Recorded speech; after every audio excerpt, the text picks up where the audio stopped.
죽은 자의 아들을 키운 못생긴 여인. 옛날 어느 마을에 고씨성을 가진 사람이 살고 있었는데 고씨의 딸은 얼굴이 아주 밉고 납작코에 절름발이었지요. 그래서 25이 되도록 청혼하러 오는 사람들이 없었습니다. 이 마을에 사는 목선비라는 사람이 있었는데 나이 40이 넘어 상처하였지만 형편이 가난하여 후실로 들어오려는 여인이 없었습니다. 그래서 그는 고씨의 딸을 아내로 맞아들였지요. 3년 만에 아들을 낳았지만 얼마 뒤 남편이 죽고 말았습니다. 고씨는 원래 가난한 데다가 남편까지 죽게 되니 하는 수 없이 친정집에 가서 살게 되었지요. 하지만 그녀의 어머니는 아주 싫어했습니다. 고씨는 홧김에 친정집을 뛰쳐나와 길쌈을 하여 근근히 연명하고 있었습니다. 이 마을에 맹시성을 가진 성비가 상처를 했는데 돌이 넘은 아들 석두를 길러줄 사람이 없어서 하루 급히 후시를 얻으려고 서둘렀지요. 중매꾼들이 몇 군데 말을 해왔지만 모두 마음에 들지 않았습니다. 그런데 우연히 고씨를 한번 보자 꼭 마음에 들어 중매꾼을 보내었지요. 하지만 고씨가 이렇게 말했습니다. 얘처럼 고생하는 처지에 그 집으로 제가 하면 먹고 입는 고생이야 없겠으니 어찌 싫다 할 수가 있겠습니까? 하지만 저는 절른 바리인데다가 남보다 대단히 못생겼습니다.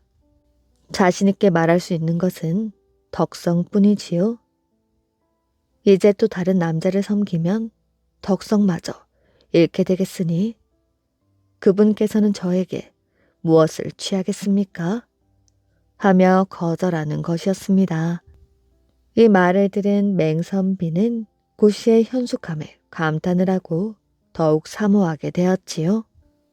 그리하여 중매꾼에게 많은 돈을 주어 고씨의 어머니에게로 가져가 딸을 설득시켜 달라고 부탁을 했습니다. 어머니는 기뻐하며 딸을 찾아가 맹선비에게 제가 하라고 했지만 고씨는 맹세를 바꿀 수가 없었습니다. 그런데 얼마 뒤 맹선비가 급병으로 죽고 말았지요. 그러자 고씨는 장례에 가서 슬피 울었습니다. 맹선비가 원래 친척이 없었기에 그가 죽자 마을 건달들이 그 집을 업신여겨 세간을 제 맘대로 빼앗아가고 전단마저 나누어 가지려고 꾀하였지요. 하인들도 물건을 훔쳐가고 뿔뿔이 도망쳐 버렸습니다. 마지막에 할멈만 혼자 남아서 아이를 안고 눈물을 흘리고 있었지요. 이 일을 알게 된 고씨의 마음은 아주 불안했습니다. 고씨는 임선비라는 사람이 맹선비와 각별한 사이였다는 말을 듣고 임선비를 찾아가서 말했습니다. 부부와 친구는 가장 큰 도덕 관계이지요. 저는 너무도 못생겼기 때문에 모든 사람들이 사람 취급을 해주지 않았습니다. 하지만 맹선비 한 분만은 저를 알아주셨지요. 맹선비는 생전 저에게 청혼을 했습니다. 저는 그 청을 거절하였지만 마음만은 그분에게 준 거나 다름없습니다. 지금 그분은 세상을 뜨시고 집에는 어린 아들만 남아있지요. 저의 부탁은 많은 것이 아닙니다. 그저 현 지사님께 고소장인 한 장 써주십시오. 맹선비 아드님은 제가 맡아 기르겠습니다. 임선비가 고소장을 쓰겠다고 선뜻 응하고 고씨는 그 집을 나섰지요. 임선비가 고씨의 부탁을 받고 고소장을 쓰려고 하자 건달들이 이 일을 알고 고소장을 쓰는 날엔 죽여버리겠다고 했습니다. 그러자 임선비는 무서워서 문밖 출입도 하지 못하였지요. 고씨가 돌아와서 며칠 기다렸지만 아무 소식이 없기에 수소문해 보았더니 맹선비의 전답은 건달들이 다 나누어 가졌다는 것이었습니다. 고 씨는 분을 참을 수가 없어서 직접 현지사를 찾아갔습니다. 현지사는 고 씨에게 맹선비와 어떻게 되는 사람이냐고 물었지요. 그러자 고 씨가 이렇게 대답했습니다. 사또께서는 한 현을 맡아보십니다. 매사를 판단함에 있어서 기준으로 삼아야 할 것은 도리뿐이지요. 만일 없는 일을 지어내어 모함한다면 친척이라 하여도 그 죄를 면치 못할 것이며 만일 여쭈는 것이 진실이라면 길 가던 사람의 말이라 해도 사또께서는 귀를 기울이셔야 할 줄로 아옵니다. 현지사는 고 씨의 언사가 비위에 거슬려 꾸짖어서 밖으로 내쫓았습니다. 고 씨는 분하고 억울하였지만 하소연을 할 때도 없었지요. 이리하여 어느 대관의 집 앞에 가서 눈물을 흘리며 억울한 사연을 하소연했습니다. 그 대관은 고 씨가 하는 말을 다 듣고 나서 의로운 마음에 감동하고 대신하여 현 지사에게 말을 해주었지요. 현 지사가 조사해보니 여인의 말이 틀림없었습니다. 그리하여 그 건달들에게 엄한 형벌을 내리고 모든 재물을 다시 되돌려주게 했습니다. 어떤 사람이 고 씨에게 맹선비 댁에 살면서 어린 석두를 키우도록 하라고 권했지만 고 씨는 듣지 않고 맹선비의 집에 자물쇠를 잠궈놓고 할멈에게 석두를 안기어 자기 집에 데리고 와서 별채에서 살게 했습니다. 고 씨는 석두의 생활에 필요한 것이 있으면 꼭 할멈과 함께 가서 문을 열고 쌀을 꺼내 그것으로 뒷바라지를 해주었지요. 고 씨는 석두의 재물은 티끌 하나 건드리지 않고 이전과 마찬가지로 자기 아들과 함께 쪼들린 생활을 하고 있었습니다. 이렇게 몇 해가 지나니 석두도 공부할 나이가 되었지요. 고 씨는 선생을 청하여 석두에게 공부를 시키고 제 아들에게는 막리를 시켰습니다. 할멈이 두 아이를 함께 공부시키는 것이 어떠냐고 권고하였지만 고 씨는 거절하며 말했습니다. 석두는 자기의 돈으로 공부를 하는 것입니다. 남의 돈으로 제 아들을 공부시킨다면 남들이 뭐라 하겠어요? 그로부터 몇 해가 지났지요. 석두를 위하여 수백 석의 양곡이 장만되자 명문의 아씨에게 장가를 보냈습니다. 그리고 맹선비의 옛집을 다시 훌륭히 손질하여 석두 부부에게 제 집에 가서 살도록 했습니다. 석두가 울며 사정하기에 하는 수 없이 석두 내외와 함께 새 집에 이사를 가서 살았지만 여전히 길쌈을 하며 살았지요. 어느 날 석두 내외가 배뜰을 빼앗아 치우자 고 씨가 이렇게 말했습니다. 우리 모자가 아무 일도 하지 않고 놀고 먹으려면 마음이 편하겠니? 고 씨는 아침 일찍 일어나서는 밤 늦게까지 집안일을 돌보고 아들은 이 집 머슴처럼 밭일을 시켰습니다. 속도 내외가 좀 잘못한 일이 있으면 고 씨는 용서 없이 꾸지람을 하며 그래도 말을 듣지 않을 때에는 제 집으로 돌아가겠다고 했습니다. 그러면 석두 내외는 고 씨 앞에 꿇어앉아 잘못을 빌곤 하였지요. 몇 년 후 석두가 시험에 합격하자 고 씨는 이젠 제 집으로 돌아가겠다고 했습니다. 석두는 만류하면서 패백을 장만하여 목선비의 아들을 장가 보내주었지요. 고 씨는 아들에게 원래 살던 집에 가서 살라고 했습니다. 석두는 만류에도 듣지 않으므로 고 씨 모르게 사람을 시켜 이웃 마을에다 전답 백물을 장만해 놓고 목선비의 아들에게 주며 가서 살게 했습니다. 그 뒤에 고 씨는 중병에 걸려 자꾸 제 집으로 돌아가겠다고 했습니다. 그러나 석두는 들어주지 않았지요. 병세가 위중해지자 고 씨가 말했습니다. 내 죽으면 날 내 집에 보내주고 남편과 합장해 주게나. 석두는 그리하겠다고 대답하였지요. 하지만 고 씨가 세상을 뜨자 석두는 목선비의 아들에게 돈을 두둑히 주고 고 씨를 자기 아버지 맹선비와 합장하게 했습니다. 그런데 상여가 어찌나 무거운지 장정 30 사람이 매려고 하여도 맬 수가 없었지요. 그런데 그때 목선비의 아들이 7구멍으로 피를 쏟으며 쓰러지더니 어머니가 아들에게 하는 소리가 났습니다.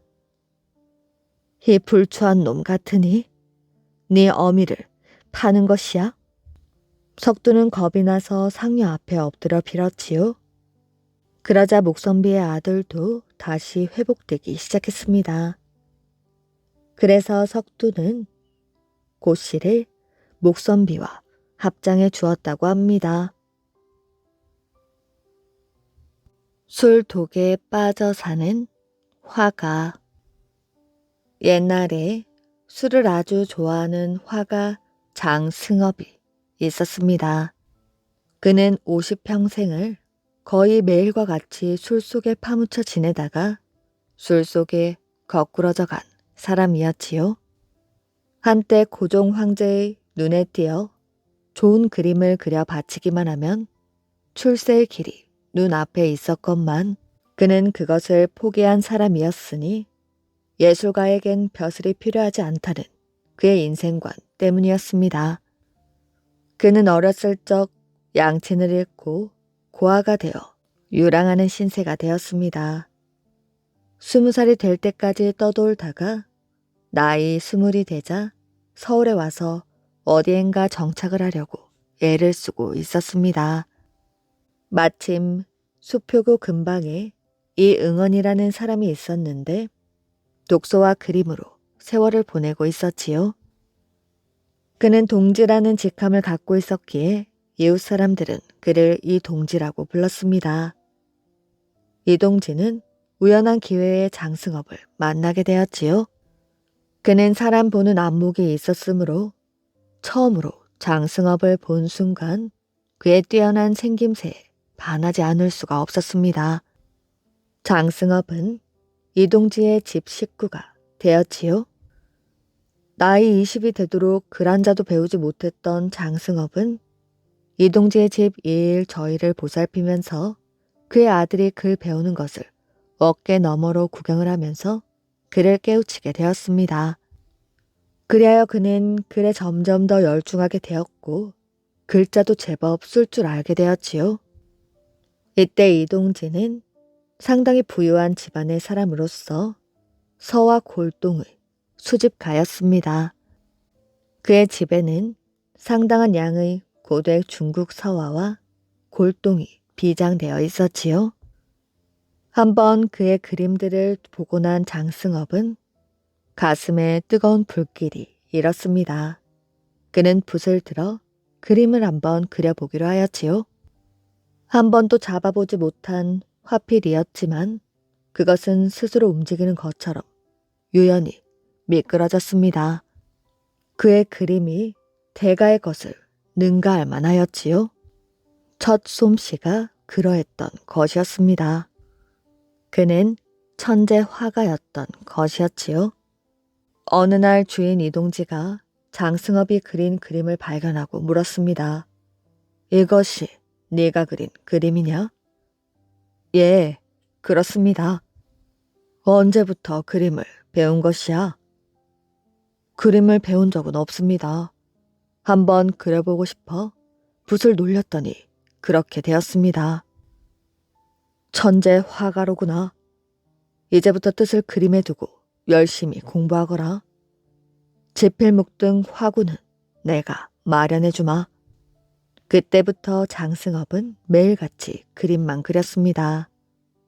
워낙 그림에 천재적인 소질을 갖춘 그였으므로 그의 그림은 일치월장하였지요. 그는 그림을 그리기 시작한 지 불과 몇 해가 지나지 않아 대화가라는 칭호를 받게 되었습니다. 그런데 그는 그림을 잘 그리기는 하였으나 술을 너무나 좋아하였지요. 술과 장승업은 때려야 뗄 수 없는 사이가 되고 말았습니다. 한 잔이 두 잔이 되고 두 잔이 10잔이 되고 뙤술이 말술로 말술이 다시 섬술로 변해간 것이었습니다. 그는 그처럼 술 마시는 것을 좋아했기 때문에 제법 큰 그림을 한번 완성하려고 하면 몇 해가 걸리는 수도 있었지요. 몇 해가 걸려도 완성되지 못하는 수도 있었습니다. 그는 그림 값이 후하게 들어오면 우선 술집에다 그 돈을 맡겼지요. 그리고는 무한정하고 술을 즐겼습니다. 그리하여 한평생 술독에 빠져 살다가 50여 세에 세상을 떠나고 말았지요. 고종 황제는 장승업의 소문을 듣고 그를 불러 그림 병풍을 얻고자 했습니다. 수십 첩의 병풍을 그에게 위촉하려 하였지요. 그 같은 소문은 삽시간에 퍼지게 되었습니다. 모든 화가들이 부러워할 뿐 아니라 시기하기도 하였지요. 장승업을 오늘의 대성으로 이끌어온 이동지도 크게 감격하여 장승업을 찾아오게 되었습니다. 모두 다 자네의 재주가 출중하기 때문에 상감님께서도 특히 자네를 선발하신 것이니 그림을 잘 그리도록 하게나 일생에 한 번 이런 좋은 기회가 올까 말까 하는 것이니 성심껏 해드리게. 큰 돈과 높은 벼슬이 자네에게 올 것이야. 한 가지 부탁할 것은 술을 좀 조심하란 말일세. 궁중에서 그림을 그리는 동안만이라도 술을 좀 덜 마시도록 하게나. 이것만 명심하면 자네 입신 양명은 말할 것도 없을 것일세. 이동진은 장승업을 격려했을 뿐만 아니라 친히 세밀한 주의까지 전해주었지요. 드디어 장승업은 고종 황제의 소명을 받아 궁중으로 들어갔습니다. 승업의 주량과 술에 대한 상식을 들어 알고 있었던 궁중에서는 그에게 깨끗한 방 한 칸을 비워주었고 그림 그리는 데 필요한 모든 조건을 구비해 주었습니다. 옆에서 한 사람의 무감이 장승업을 감시하고 있었는데 그가 술을 과음하여 궁중을 어지럽힐까 염려한 까닭이었습니다. 상감은 특별히 이렇게 분부하였지요. 승업에게 맷대 술 10잔씩만 주도록 하여라. 그 이상은 절대로 주어서는 안 된다.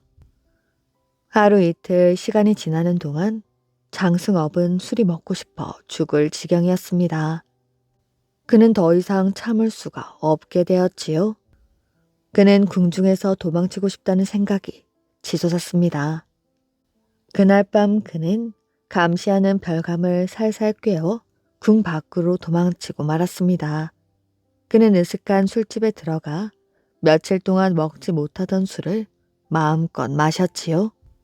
그는 궁중에서 나올 때 자기를 감시하던 무의 별감에게 하룻밤만 있다가 들어갈 테니 그리 알라 하고 말을 했는데 사흘이 지나도록 돌아가지 않았지요. 그러던 중 상감의 귀에도 장승업이 없어졌다는 보고가 들어가게 되었습니다. 장승업이 없어졌다는 것이 사실인가? 예, 사흘 전 궁궐을 나간 뒤 아직 돌아오지 않았다고 하옵니다. 누가 내 명령 없이 내보냈단 말이냐? 너는 알고 있느냐? 모르옵니다. 승업의 방을 지키고 있던 별감은 알고 있을 것입니다. 고종은 별감을 불러다가 장승업이 궁중에서 빠져나간 전말에 대해 들었지요. 그 사람이 그림 그리는 데 필요한 채색 도구를 가지러 간다면서 사흘 전에 나갔는데 아직까지 돌아오지 않고 있습니다. 그놈이 술을 먹고 싶어 도망친 모양이군. 당장 포청에 연락하여 잡아오도록 하라. 그러나 그는 쉽사리 잡히지를 않았습니다. 잡힐 것을 염려하여 깊숙한 주모의 집에 숨어 밤낮을 가리지 않고 술을 마시고 있었기 때문이었지요. 포교들은 임금의 지엄한 분부를 받았는지라 서울 장안을 샅샅이 뒤져서 그를 포박했는데 그는 잡힐 때에도 술이 만취되어 동서를 분별치 못했습니다. 그는 궁중에 기처서로 돌아왔는데 하도 취해 있었기에 자기가 지금 어디에 누웠는지도 모르고 있었습니다. 이봐 주모, 물 좀 주시오. 옆방에서 그를 엄중히 감시하고 있던 별감은 혀를 차며 말했습니다. 이제 좀 정신이 드시오. 그러나 장승업은 그때까지도 그 방이 술집 방인 줄만 알고 있었습니다. 아이고 목말라 죽겠네. 이보시오. 여기가 어딘 줄 아시오? 여기는 대궐이요. 대궐. 장승업은 그제야 정신이 번쩍 나는 모양으로 사방을 둘러보았습니다. 그날부터 장승업은 한때 석 잔씩 주는 술을 먹으며 그림을 그렸으나 생각은 그림에 있는 것이 아니었습니다. 하루 바삐 탈출하여 그 맛있는 술을 또 마음껏 먹어야겠다는 생각만 하고 있었지요. 그는 결국 도포와 갓을 벗어버리고 잠자는 별감의 옷을 훔쳐 갈아입었습니다. 그리하여 두 번째 탈출에 성공하게 되었습니다. 고종황제는 승업이 두 번째로 궁성을 탈출했다는 보고를 듣고는 화를 참을 수 없어 그놈을 즉각으로 포박하여 투옥하라 명했습니다. 그때 마침 고종황제 옆에서 상감을 모시고 있던 민영환이 이렇게 말했습니다. 장승업이 무엄하게도 상감 마마의 분부를 저버린 죄는 100번 죽어도 모자랄 것이오나 그는 원래 사람됨이 천성적으로 방탕하여 그러는 것이지 일부러 상의에 거스리려고 그렇게 한 것은 아니라고 생각하옵니다. 그러하오니 한 번만 용서하여 주시고 승업을 소인의 집에 두어주시면 그림을 끝내도록 감독하겠사오니 통촉하시옵기 바라옵니다. 그로부터 장승업은 민영환의 집에서 그림을 그리게 되었는데 민영환은 그가 망칠 것을 걱정하여 그의 의관을 벗겨 감추어 두고 그가 좋아하는 술을 무진장으로 제공했습니다. 장승업은 좋아하면서 매일같이 술만 마셨지요. 처음에 민영환의 집에 와서 수일 동안은 그림에 잠심하는 듯 하였으나 또다시 술의 향수를 도저히 참을 길이 없었습니다. 어느 날 민영환은 예궐하여 없고 감시하던 하인이 졸고 있는 틈을 타서 이웃방에 걸려있는 상복과 방갓을 훔쳐 몸에 걸친 다음 살금살금 그 집에서 빠져나오고 말았습니다. 하지만 포교의 손에 붙잡혀서 도로 민영환의 집으로 들어갔고 달포 남짓한 동안 3번이나 다시 탈출을 했다가 3번 다 붙잡혀 들어가게 되었지요. 민영환이 그를 불러 앉혀놓고 말했습니다.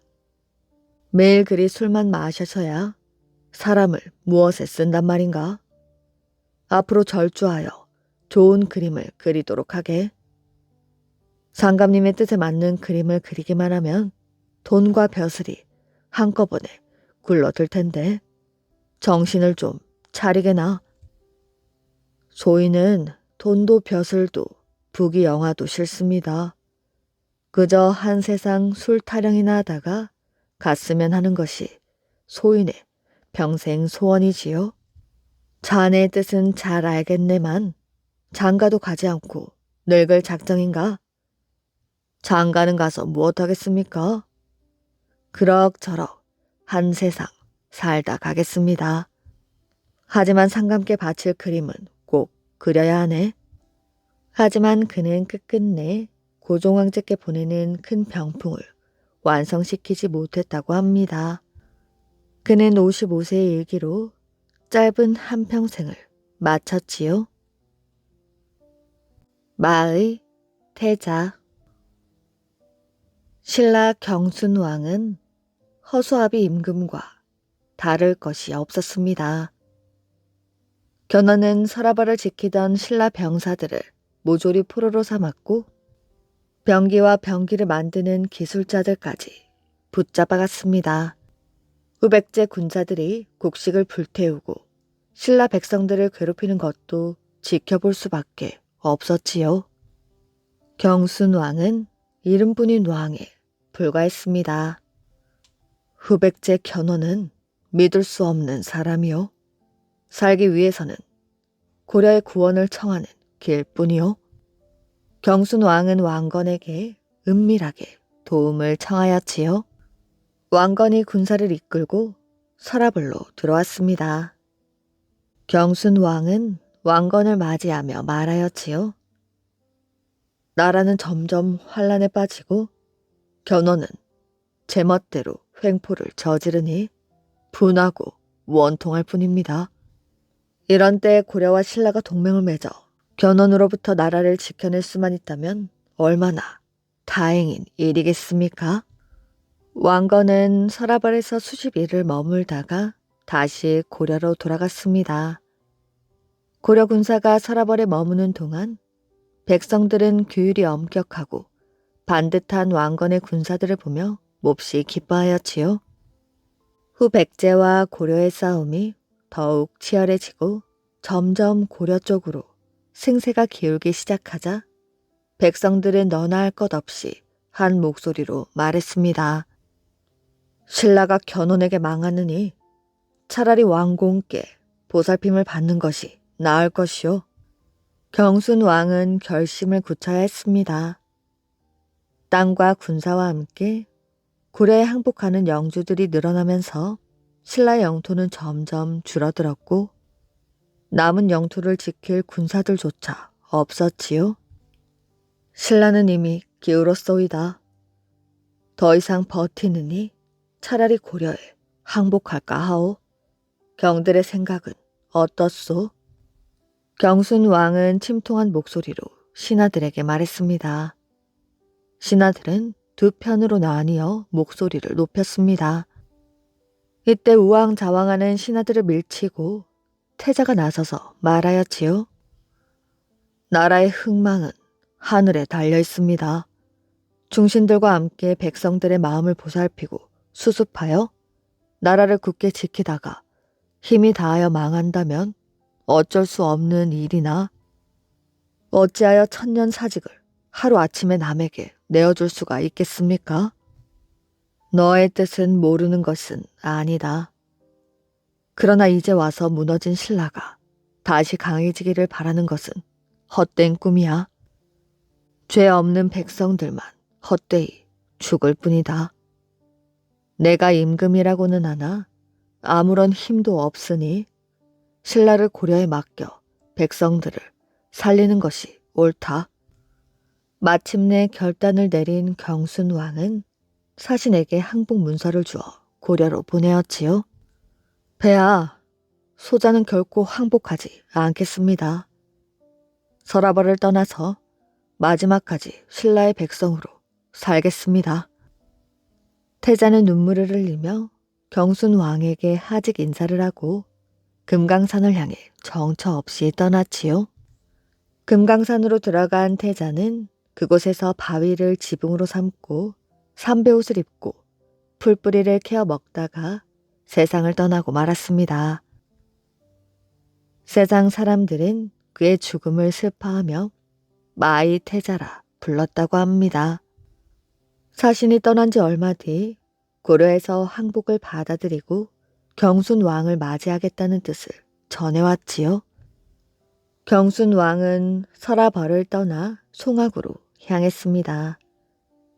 왕건이 친히 나와 맞은 자리에서 경순왕은 나라를 바치고 고려에 항복하게 되었지요. 이렇게 하여 천년의 세월 동안 찬란한 문화를 꽃피웠던 신라는 역사 속에서 조용히 막을 내리고 말았답니다. 별의 화신 강감찬. 옛날 고려 정종 때 송나라 사신이 밤에 금천 땅으로 들어오다가 큰 별이 어느 집으로 떨어지는 것을 보았습니다. 그는 곁에 있는 신하에게 물었지요. 자네, 조금 전에 떨어진 밝은 별을 보았는가? 예, 보았습니다. 그러자 사신은 신하에게 별이 떨어진 집을 한번 찾아가 보라고 명령하였지요. 신하는 서둘러 그 집을 찾아가 보았습니다. 말을 타고 달려간 신하가 별이 떨어진 집을 찾아 들어갔을 때였지요. 으앙하며 갓난 아이의 울음소리가 우렁차게 들렸습니다. 그 집 며느리가 방금 아들을 낳았다고 온 집안 식구들이 기뻐하고 있었지요. 그때 태어난 아이가 바로 강감찬이었습니다. 강감찬 장군은 사만 벽상 공신을 지내던 궁신의 아들로 태어나게 되었지요. 후에 신하를 보낸 그 사신이 강감찬을 찾아와 큰 절을 하며 말했습니다. 문곡성이 오래 보이지 않아 어디로 갔는가 했더니 바로 여기 계시는군요. 문곡성이란 별의 화신이라고 합니다. 송나라 사신은 강감찬을 별의 화신으로 여기며 크게 될 것이라고 여러 차례 절을 했다고 합니다. 별의 화신답게 강감찬은 어려서부터 총명하였지요. 강감찬은 성종 때 문과의 장원 급제를 하여 벼슬 자리에 나갔습니다. 문관이었던 강감찬 장군은 호시탐탐 국경을 넘보는 거란족으로부터 고려를 구해내게 되었지요. 당시 중국은 여러 부족으로 나뉘어 있었습니다. 그 중에서도 가장 포악하기로 소문난 거란족이 번번이 우리나라를 쳐들어와 곡식을 약탈해 가는 등 횡포가 심하였지요. 고려는 더 이상 참을 수가 없었습니다. 서희 장군이 나서서 거란 장군 소손령과 단판을 지었지요. 하지만 얼마 지나지 않아 거란군은 또 고려를 침입하게 되었습니다. 이때는 거란 왕 성종이 직접 군대를 이끌고 왔습니다. 임금은 물론 온 백성들이 불안에 떨고 있었지요. 이때 강감찬 장군과 하공진 장군이 나섰습니다. 강감찬 장군은 하공진 장군을 거란 진영으로 보내었지요. 하 장군이 거란의 임금을 설득하는 동안 자신은 임금님을 안전한 곳으로 모시기 위해서였습니다. 강감찬 장군은 당시 임금이던 현종을 남쪽으로 피신시키게 되었지요. 임금을 피신시킨 장군은 군사들을 한강변에 배치하게 되었습니다. 거란군이 한강을 넘어온다면 임금님과 우리 가족들의 안녕을 책임질 수 없다. 그러니 최선을 다해 싸우자. 군사들은 자기 가족과 나라를 지키기 위하여 목숨을 내걸고 싸울 결의를 다졌습니다. 이런 고려군의 마음을 읽은 듯 하늘에서 큰 비가 내렸지요. 며칠 동안 계속하여 굵은 빗줄기가 내렸습니다. 저기 좀 봐. 한강물이 넘친다. 그때 비가 내리지 않았더라면 거란군은 한강을 건넜을 것입니다. 하지만 큰 비로 한강이 범람하는 바람에 거란군은 더 이상 남쪽으로 내려올 수가 없게 된 것이었지요. 그 덕분에 하공진 장군은 거란의 임금 성종을 설득할 수 있었습니다. 거란군은 하는 수 없이 자기 나라로 다시 돌아가게 되었지요. 모두 강감찬 장국의 지략덕이요. 고맙소. 현종 임금은 자신과 백성들이 무사할 수 있었던 것은 강감찬 장군의 덕분이라며 치하했습니다. 그렇게 몇 해가 흘러가게 되었지요. 그동안 거란군은 자주 국경 지방을 넘나들며 백성들을 괴롭혔습니다. 그러더니 현종 9년 다시 고려로 쳐들어오게 되었지요. 1차 침입 때 대장으로 왔던 소선영의 형인 소배합이 10만 대군을 이끌고 남하를 했습니다. 임금님과 백성들은 다시 한번 술령했습니다. 강감찬 장군은 군사들을 이끌고 지금의 의주로 북상하였지요.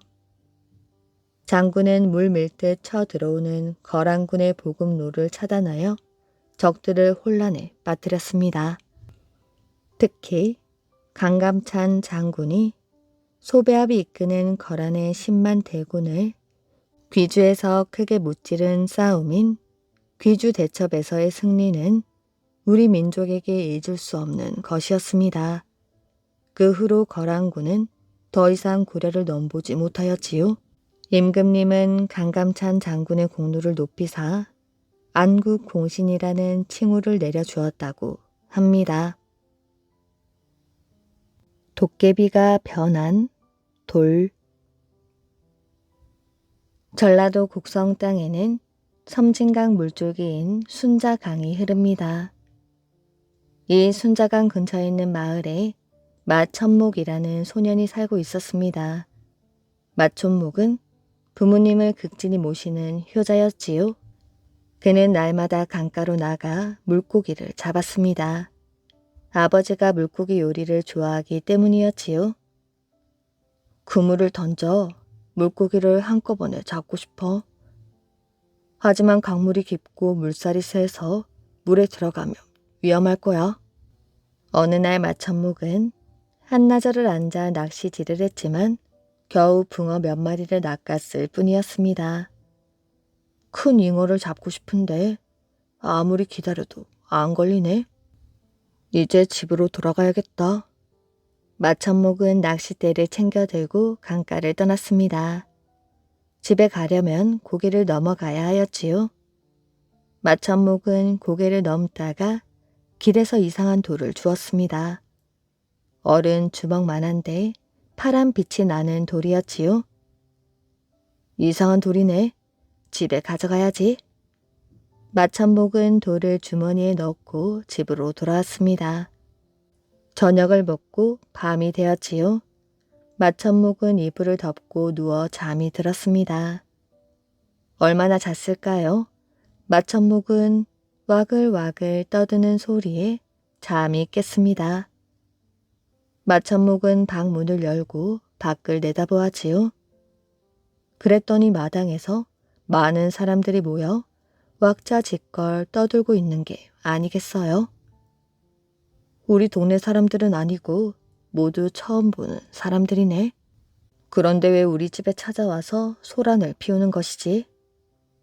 마천목은 궁금한 점이 한 가지 더 있었습니다. 바깥이 이처럼 시끌벅적한데 집안 사람들 가운데 내다보는 사람이 아무도 없다는 사실이었지요. 집안 사람들에게는 이 시끄러운 소리가 들리지 않나 보지? 마천목은 궁금함을 참다 못해 밖으로 나가보았습니다. 그러고는 마당에 모여있는 사람들에게 물었지요. 여러분, 어디 사는 누구십니까? 무슨 일로 저희 집을 찾아오셨는지요? 소란을 피워 죄송합니다. 저희는 깊은 산에 사는 도깨비입니다. 예? 도깨비들이라고요? 아, 그래서 시끄러운 소리가 집안 식구들에게는 들리지 않는군요. 그렇습니다. 저희는 마천목 대장군님께 볼 일이 있어 찾아왔습니다. 마천목 대장군? 나는 아직 과거 시험도 보지 않은 어린아이입니다. 저희 도깨비들은 앞날을 내다볼 줄 압니다. 어르신께서는 앞으로 대장군이 되어 이 나라의 큰 기둥이 될 분이십니다. 저희가 대장군님을 찾아온 것은 부탁드릴 일이 있어서입니다. 오는 길에서 주운 파란 돌을 돌려주십시오. 그럼 대장군님의 소원을 한 가지 들어드리겠습니다. 파란 돌을 왜 돌려달라는 것이죠? 파란 돌은 우리 대장입니다. 어쩌다 돌로 변해버렸는데 우리가 가져가 신통력을 부려 도깨비로 돌아오게 해야 합니다. 그러니 저희 부탁을 꼭 좀 들어주십시오. 마천목은 도깨비들의 청을 들어주기로 했습니다. 그 대신 도깨비들에게 소원 한 가지를 말하였지요. 나는 순자강에서 물고기를 많이 잡고 싶어요. 돌로 물길을 막아 물고기를 쉽게 잡을 수 있는 어장을 만들어주세요. 그러지요. 1시간 뒤에 강가로 나와 보시지요. 말을 마친 도깨비들은 온데간데 없이 사라져 버렸습니다. 마천목은 1시간 뒤 강가로 나가보았습니다. 그 사이에 도깨비들은 벌써 어장을 만들어 놓았지요. 돌을 쌓아 물길을 막았기 때문에 물고기들을 어장에 몰아넣어 쉽게 잡을 수가 있었습니다. 날마다 아버지께 물고기 요리를 해드릴 수 있게 되었어. 마천목은 너무너무 기뻤습니다. 그리고 도깨비들이 고마웠지요. 마천목은 도깨비들에게 파란 돌을 돌려주며 말했습니다. 어장을 만드느라 수고 많았습니다. 내가 메밀묵을 쑤어다 줄 터이니 오늘 저녁 때 어장에 모이도록 하세요. 도깨비들은 메밀묵을 좋아했기 때문에 손뼉을 치며 기뻐했습니다. 그날 저녁 도깨비들은 순자강 어장에 모여들었지요. 마천목이 메밀묵을 쑤어 솥째 들고 오자 도깨비들이 벌떼같이 달려들었습니다. 도깨비와 흥정을 벌인 소년 마천목은 뒷날 도깨비들이 말한 대로 큰 인물이 되었습니다. 태조 이성계를 도와 조선을 세우고 대장군이 되어 병마 절도사의 자리에 올랐던 것입니다. 천민에게 크게 속은 욕심 많은 여인. 옛날에 일시성을 가진 형제가 있었는데 부모도 처자식도 없이 오직 형제 둘뿐이었습니다. 공궁한 처지로 떠돌이 생활을 하며 의지할 곳이 없었지요. 남쪽 성문 밖에 재상이 집이 있었습니다. 이씨 형제는 그 집 문 밖의 공터로 가서 땅을 파 움집을 짓고 살고 있었습니다. 형제는 가죽으로 물건 만드는 일을 업으로 삼고 있었지요. 어느 날 형은 누더기 옷을 걸치고 패랭이를 쓰고 어떤 거리를 지나다가 담장을 회칠한 몹시 정갈한 집을 보았습니다. 길을 향해 열린 작은 창이 하나 있었는데 안으로 언뜻 아름다운 여인의 얼굴이 보였지요. 그때 마침 여인도 형을 보고는 비웃으며 말했습니다. 저런 천한 것도 아내가 있나? 큰 모욕을 당한 형은 아우에게 말했습니다. 오늘 어린 여자에게 모욕을 당했다. 내 반드시 안갚음을 해야겠어. 그러고는 급히 재상의 집으로 들어가 엎드려 말했습니다. 소인은 가죽신을 만드는 갓밭이 이씨입니다. 대감 마님댁 아래에서 살고 있지요. 작은 사업을 해보려 하는데 300냥을 빌려주시면 감사하겠습니다. 몇 달 안에 반드시 갚겠습니다. 재상은 천한 자가 담대한 말을 하는 것을 기이하게 여기어 즉시 돈을 내주었지요. 형 이씨는 돈을 지고 움집으로 들어가 동생에게 주며 계책을 일러주었습니다. 그러더니 날마다 고기를 사다가 형제가 배불리 먹었지요. 그렇게 몇 주를 보내고 나니 비쩍 마른 얼굴에 살집이 붙고 얼굴에 검은 때가 없어지며 거친 피부에 광이 났습니다. 그러자 이번에는 비다 노시며 말총 가시며 향나무 부채를 사다가 옷을 말쑥하게 차려입고 집 밖으로 나섰습니다. 풍채가 완연히 호걸스러운 부자 역관처럼 보였지요.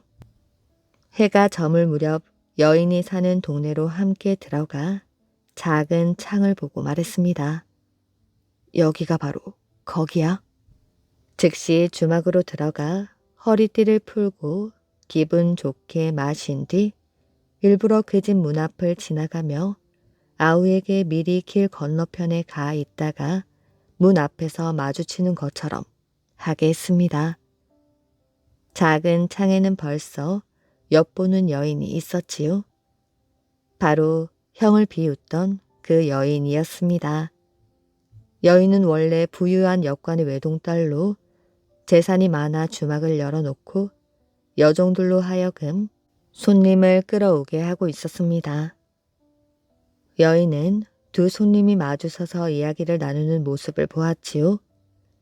풍채가 호골스럽고 살집이 좋았으며 옷차림이 몹시 화려하고 멋졌습니다. 한 손님이 말하였지요. 나는 북경에 갔다가 최근에 돌아왔소. 그동안 별거 없으셨소? 때마침 만났군요. 골목이 꽤 으슥하니 여기서 얘기나 좀 나눕시다.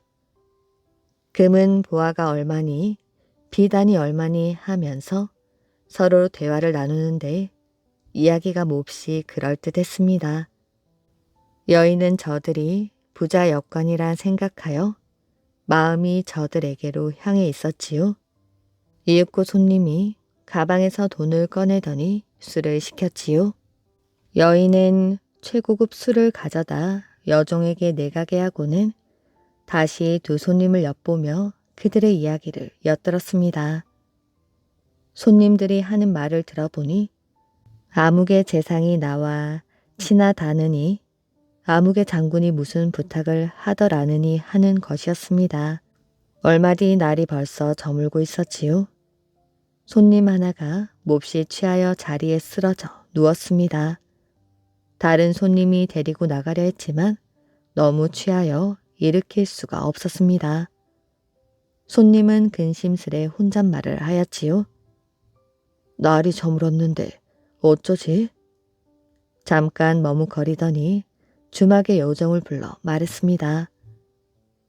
이 취한 사람은 바로 내 친구인 이 동지란 분이야. 지금 취하였는데 날이 벌써 저물고 집이 성 밖에 있어 돌아갈 수가 없군. 빈방 하나를 잡아 하룻밤 묵으며 이슬을 맞지 않게 해다오. 아침에 말과 마부가 올 것이야.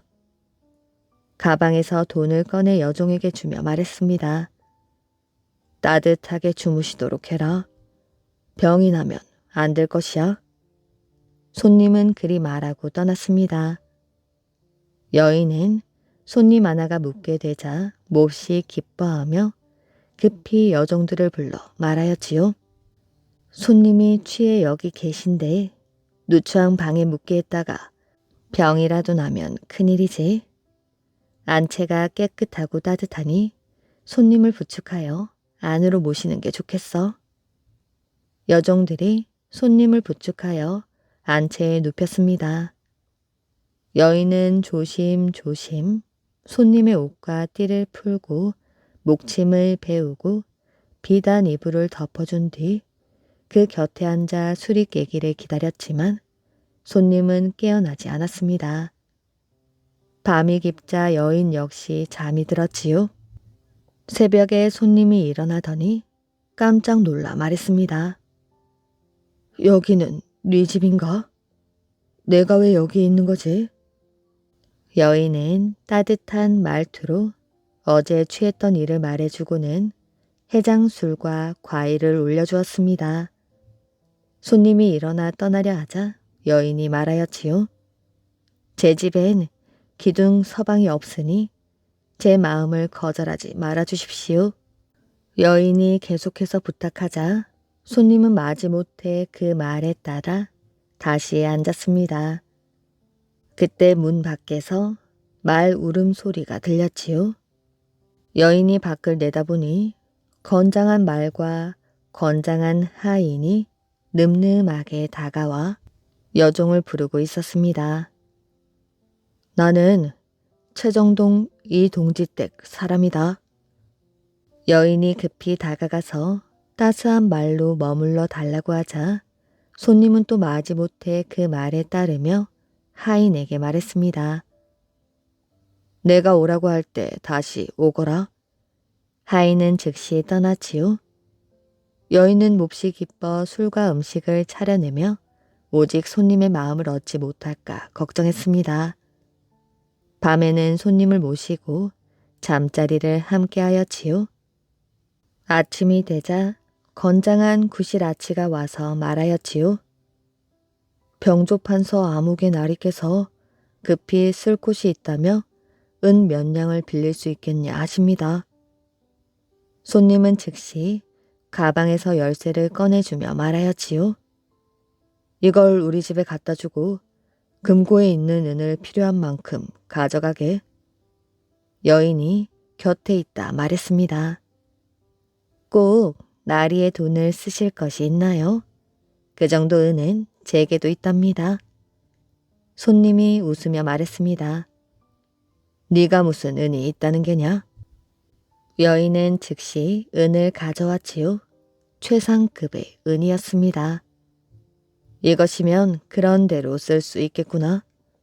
마침내 그 은을 내주었습니다. 며칠 뒤 또 한 명의 구실아치가 와서 말하였지요. 아무개 대감께서 병환이 생기셔서 지금 인삼을 쓰고 계신데 인삼이 모두 떨어져 구하기 어렵다고 하십니다. 간직하고 계신 걸 주시면 효염이 있을 듯 합니다. 손님은 일부러 얼굴을 찌푸리며 말하였지요. 내 집으로 돌아가야 청을 들어드릴 수가 있겠군. 여인이 말하였지요. 제게 강화도 인삼이 있습니다. 우선 그걸 쓰게 하면 되지요. 돌아가실 것 없습니다. 손님이 또 웃으며 말했습니다. 그 귀한 강화도 인삼을 네가 어찌 가지고 있단 말인가? 있다 한들 쓸만한 것인가? 그 여인은 즉시 인삼을 꺼내왔습니다. 과연 강화도 인삼이로구나. 또 그 인삼을 내주었지요. 여인은 이런 일이 있은 뒤로 더욱 손님이 부유한 데다 참으로 대단한 세력까지 가졌다고 믿어 의심치 않으며 그의 짝이 된 것에 아주 기뻐했습니다. 마침내 상자 속의 비단을 꺼내어 손님에게 새 옷을 지어 입혔지요. 손님은 닷새를 더 머무르며 고급 술을 배불리 먹고 밤이면 여인과 잠자리를 함께 하였는데 여인은 온갖 아양을 부렸습니다. 하루는 마부가 말을 끌고 와서 말하였지요. 아무개 영감께서 급히 의논한 일이 있다며 말을 보내셨습니다. 속히 가주시기를 청합니다. 여인이 애 같아서 말했습니다. 날이 가실 거예요? 긴급한 일로 청하니 안 갈 수가 없군. 또 집을 떠난 지 오래라 이젠 돌아가야지. 떠나시면 여종을 보내 안부를 여쭈어야 할 텐데 어디로 가면 되지요? 남쪽 성문 밖에 채정동이란 곳이 있다. 거기 큰 저택이 있는데 안으로 들어가면 온갖 꽃이 피어있지. 그 바깥에 있는 집이 바로 내 집이야. 혹 찾기가 어려우면 어쩌지요? 손님이 웃으며 말하였지요. 내 집을 모르는 자가 어디 있겠나? 마침내 손님은 말을 타고 바삐 떠났습니다. 여인은 멍하니 바라보며 안절부절 어쩔 줄을 몰랐지요. 며칠 뒤 술과 음식을 성대하게 준비하여 여종들을 보내어 이른바 채정동이라는 곳을 찾아가게 했습니다. 그런데 시장 사람들이 모두 비웃으며 말하였지요. 내 여기 산지 오랜데 채정동이란 동네는 들어본 적이 없네.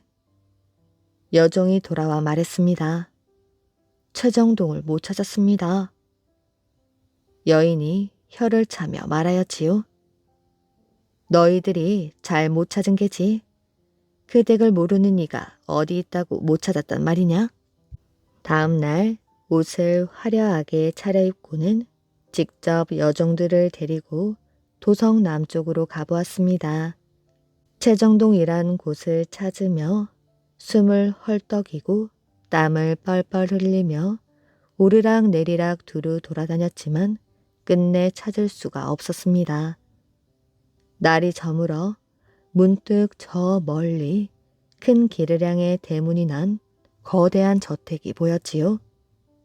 대문 앞에 이르니 과연 꽃들이 피어 있고 대문 안에는 작은 집이 좌우로 펼쳐져 있었으며 갓을 쓴 젊은이들이 한가로이 놀이를 즐기고 있었습니다. 여인은 기뻐 말하였지요. 여기가 내 집이구나. 여러 종들에게 자랑을 하였지요. 이 집을 보거라. 바로 이 집 아니냐? 너희들은 눈도 없는 것이야. 그리고 여종에게 이공이 계신지 묻게 하였지요. 여러 젊은이들은 벌써 그 사정을 알고 웃으며 문 밖에 움집을 가리키며 말했습니다. 그 사람 집은 바로 저기요. 그 말에 여인은 어리둥절해 있다가 일단 가보기로 했습니다. 움집 안에는 두 사람이 있었지요. 그중 한 사람은 바로 전에 만난 손님이었습니다. 누더기 옷을 입고 고개를 숙인 채 못쓰게 된 신발을 고치고 있다가 여인이 온 것을 흘낏 보고는 여인에게 다가가며 꾸짖었지요. 네가 여긴 왜 왔느냐? 너는 나 같은 놈도 아내가 있겠느냐 했었지. 내 아내가 별다른 사람이더냐? 바로 네가 내 아내 아니냐? 네가 여긴 왜 온 것이야? 어서 썩 꺼지지 못할까? 여인은 깜짝 놀랐습니다. 그제야 이 사람이 바로 자신이 비웃었던 천민임을 알아차렸지요.